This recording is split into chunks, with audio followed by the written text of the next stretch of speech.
Welcome. Shit. Welcome, guys. This is your boy Juice. You're back with the Squeeze Pod, and today we're gonna get into a little money 101.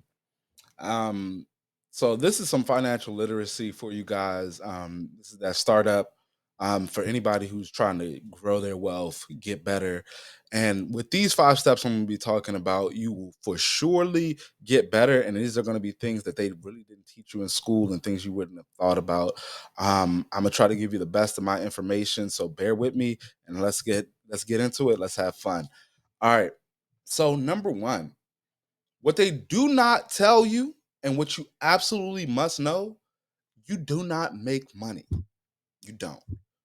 You trade for money. If anything, the best way to think about it, and they try to hide it. That's why the things are different now. But the best way to think about it is like trading cards. Money is like trading cards. The value of money differentiate, it fluctuates, and you can trade your money for other things. Think about it. Once you trade that money for other things, you don't have access to that money anymore, but you now have access to these things. So, again, if you know that you can't create the money, you then have to understand how to gain it. And there are some ways now, you can get into some real, cash flow quadrant kind of stuff, but I'm going to give it to you simple. You can either take the money, so that means you get it from other people. That's usually like a service and stuff like that. So you take your money from other people in service of something that you're going to do. You can then sell.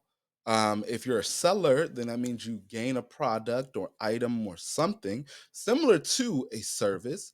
And then you sell that item. When selling that, you can fluctuate the prices and things like that, but that usually goes with the market and things of that nature. Then on top of that, you can generate the money via, skills and or um not but shit. I'm trying to get rid of that. Uh Skills and other specialties. That's the word I'm looking for. Specialties. So that would be your doctors, your dentist, things of that nature. And then you have, the inventors, of course, but that's also kind of like a seller because you create a product, something new that other people, want or, may need. And then once you're fulfilling that need, you utilize pricing to gain yourself more of that money. But all of that to say, you don't, because the only people that really make the money is this national treasury, and they can choose to make as much money as they want to at any time. Your goal in this life is to figure out how you can either obtain that most amount of money or get money to come to you. So that will segue into number two. Number two, you need to create systems, ways in which you can figure out how your money is working. Okay, so if you're working a job, and this is something that, it also can go as budgeting, but a lot of people don't see it that particular way. But it's really just taking a broader spectrum of where you're getting your money, what you're using your money for, and how you can use that money to gain you more money. Now, particularly, there's people that will say, well, you can go into stocks and bonds. That's a great way to get into it. But there's other things. Like, for example, if you're going to be a person that wants to sell products, what can you set aside to gain product to whatever create or to resell, like in individual sizes, be it candles, wax, I mean, candles or oils, any of the things like that, skincare, if you're making creams, things like that. But you need to sit down and create a flowing system where you see that there is cash coming in, where the cash is going out, and how you can make and set goals to create and generate more of the cash. Well, again, and I'm using the wrong words and I'm saying it on myself, so that you can draw more money to yourself and that you can get more of that piece of the pie that they are pushing out there. Okay. With that as well, you need to hunker down with those systems and take a hard look at how you yourself are, may can set back some things to make your money work a little bit better for you. And what I mean by that is shit you can cut off, man. Things that you just don't really need. You know, we all spend frugally. I mean, or non-frugally, whatever that I get weird with that term. But if it's something that you really don't need and it's just like a kind of like a perk, you can like kind of like let it be. Uh Going into number three, you need to figure out where you are within the systems that are created now. So you have to both create your own and kind of know what's going on. And like you can look and research things. But if you're a person that is working a job, you are somebody who trades your time for money. So that means you have to think about the time that you're using because it is of value at some in some way because what you've negotiated once you've gotten a job is that they will pay you this amount of money for your hours worth of time. So with that hours worth of time, what can you do? You know what I'm saying? But you have to really understand the gravitas or the gravity of what you're doing when you're doing that, because the products on those shelves will most probably be priced higher than your hourly pay.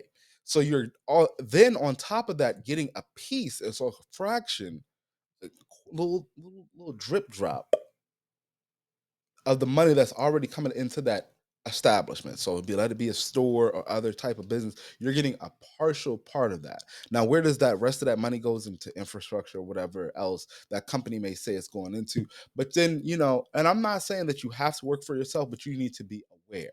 And then once you are aware, you can start having a little bit more control because then you know what you're trading your time and money and energy for, if you understand what I mean. And then you have to look into um, this is also knowing the systems. There are 401ks, your Roth IRAs, and things of that nature. Anything that those programs that are siphoning money out of your bank account, you should be fully informed on what they can do for you as well, because they also work for you, even though, like, a lot of people are, saying, oh, I don't want to touch it because you got to think about your pension. You don't know if you're promised tomorrow. So know what it's doing for you today so that way if you need something today, you can work it out today, make it happen today because there's no time like the present.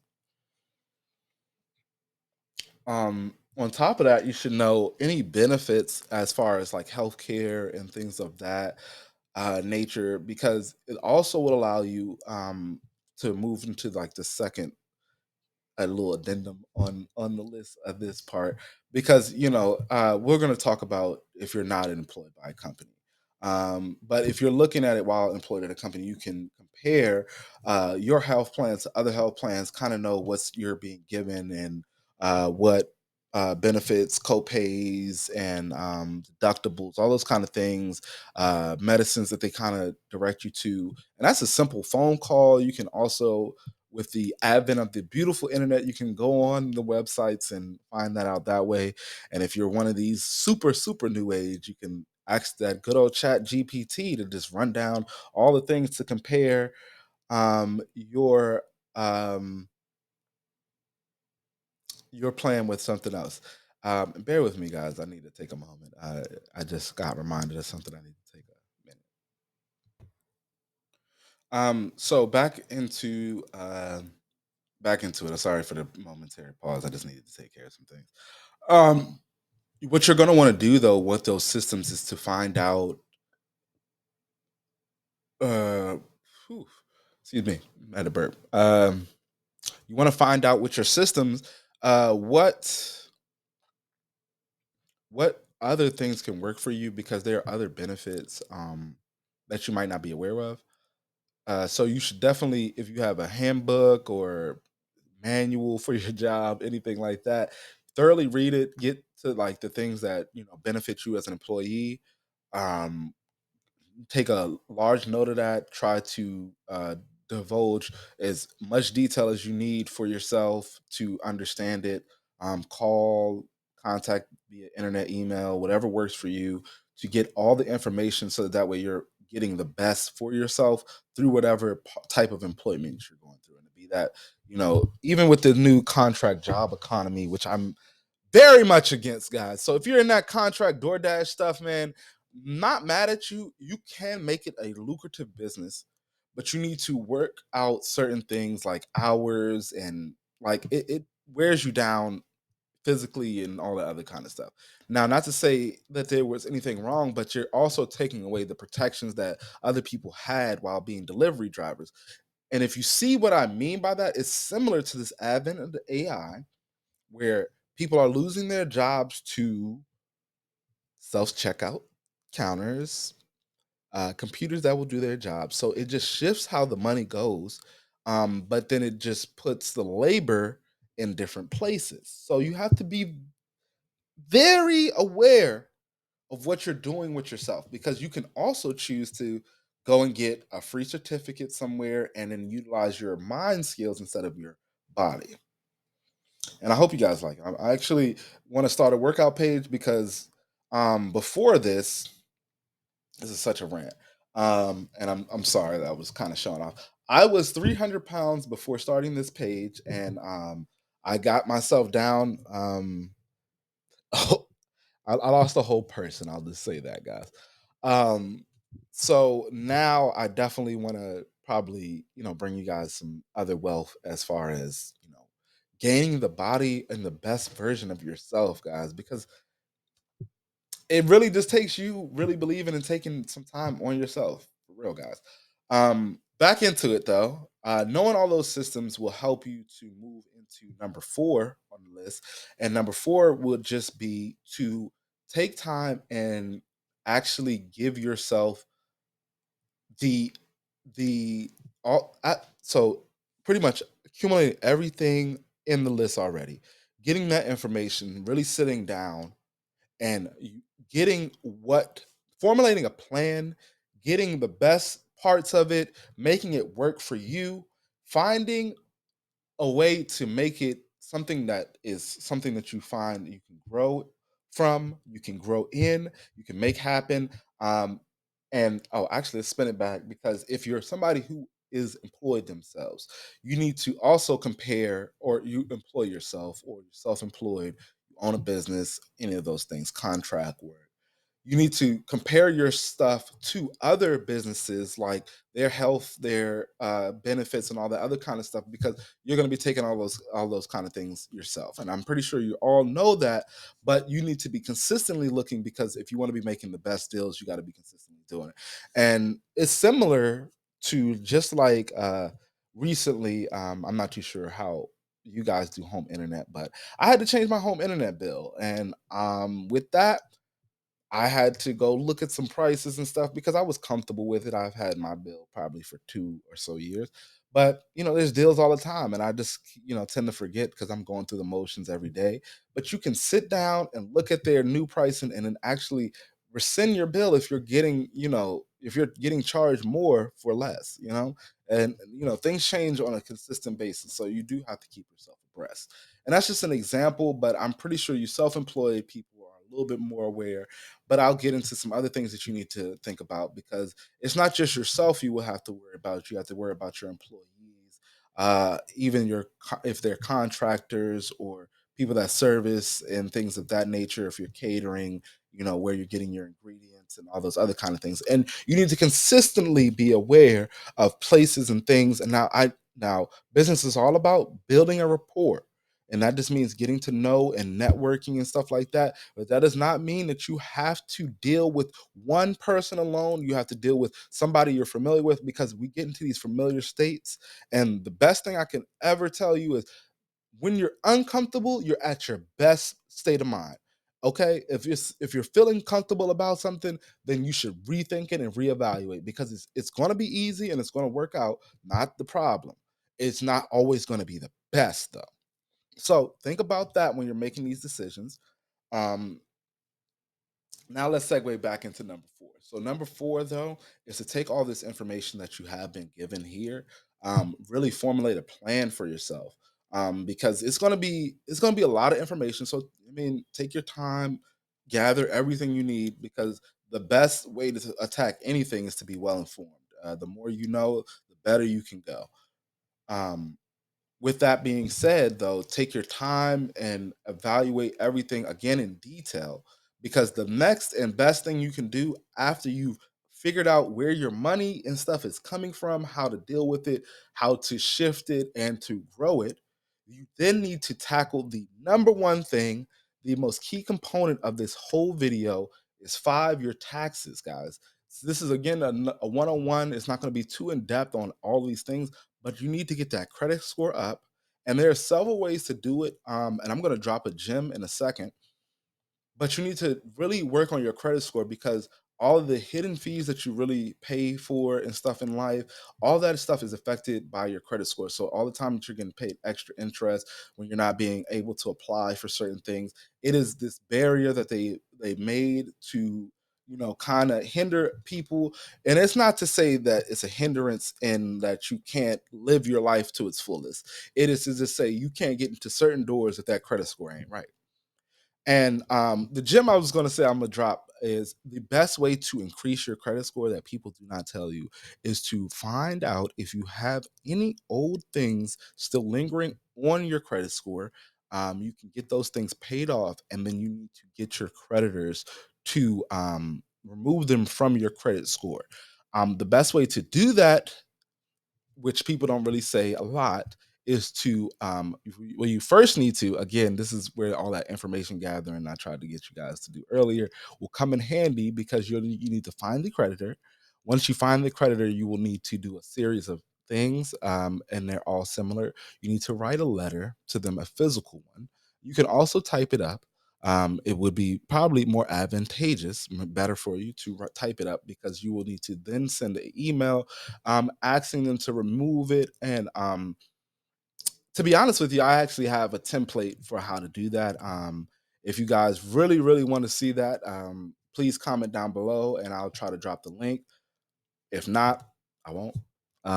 But you ask them to remove certain debts and stuff. Well, not certain debts, but the debts that you owe them off your credit report. That can, now it will take a few weeks. Estimate like response time. Now, see, the better response will be the email, but give it a few weeks with the email, like 2 or so weeks, and you can still follow up if you're not getting anything. Now, with the physical letter, I would say leave a call number for them, because it will be a little bit more better, because that might take a longer time, because that could take about 6 to 8 weeks. But again, the biggest thing you can do is to drop all past like inquiries on your credit score, and that drastically increases your points, usually between 30 to 50 or so points. And you know, if you're from, and let's just be real, if you're from the Black community, sometimes you've been hit in the head, from the beginning. Like your parents might have put something on your name and stuff like that. But if you're grown and you got, because I mean, some of those things, like those bills were like minuscule in comparison to what the price of bills are now. So you can kind of get those micro bills off, and then like slowly increase your credit score, and then you'll be able to open your world up to a lot of more crazy things. Like, to be honest, even like flying is going to be different once your credit score goes up. So just really take into consideration all this stuff that I'm trying to give to you guys here. On top of that, you need to be very aware of what you're doing with your credit. Um, Also, it's another gem I'm gonna drop. If you have more than 4 credit cards, drop that shit. Condense it down to two.